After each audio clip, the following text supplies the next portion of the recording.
बहुत समय पहले की बात है। एक गांव में एक किसान रहता था। उसे अपने खेत में काम करने के लिए एक सहायक की जरूरत थी। लेकिन ऐसी खतरनाक जगह जहां आए दिन आंधी तूफान आते रहते हो, वहां कोई काम करने को तैयार नहीं होता था।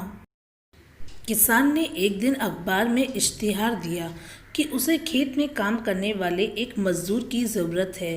किसान से मिलने कई लोग आए, लेकिन जो भी उस जगह के बारे में सुनता वो काम करने से मना कर देता। अंततः एक सामान्य कद का पतला दुबला अधेड़ व्यक्ति किसान के पास पहुंचा।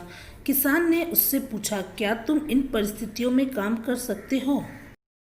व्यक्ति ने उत्तर दिया, हाँ, बस जब हवा चलती है तब मैं सोता हूँ। किसान को उसका उत्तर थोड़ा अजीब लगा, लेकिन उसे कोई और काम करने वाला नहीं मिल रहा था, इसीलिए उसने व्यक्ति को काम पर रख लिया। मजदूर मेहनती निकला। वह सुबह से शाम तक खेतों में मेहनत करता। किसान भी उससे काफी संतुष्ट था। कुछ ही दिन बीते थे कि एक रात अचानक ही तेज हवा चलने लगी। किसान अपने अनुभव से समझ गया कि अब तूफान आने वाला है। वह तेजी से उठा, हाथ में लालटेन ली और मजदूर के झोपड़े की तरफ दौड़ा। किसान चीखा, जल्दी उठो, देखते नहीं तूफान आने वाला है।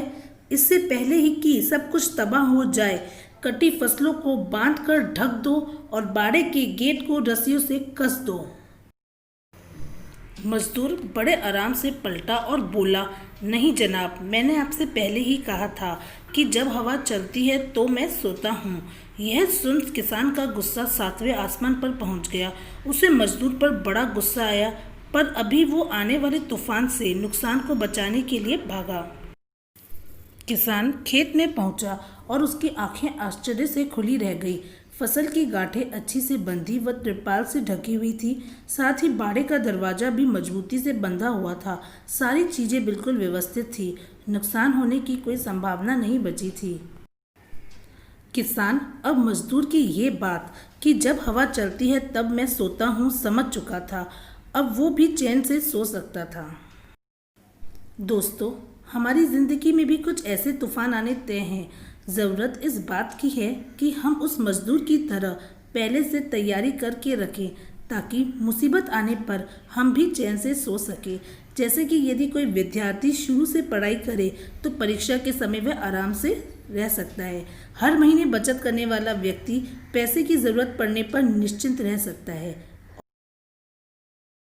तो चलिए हम भी कुछ ऐसा करें कि कह सकें, जब हवा चलती है तो मैं सोता हूँ। तो दोस्तों, यदि ये कहानी आपको पसंद आई हो तो प्लीज़ लाइक करिए, कमेंट करिए, और यदि आप लोगों ने चैनल को सब्सक्राइब नहीं किया है तो प्लीज़ सब्सक्राइब करिए और शेयर करिए जितना ज़्यादा से ज़्यादा कर सकते हैं। Thanks for watching.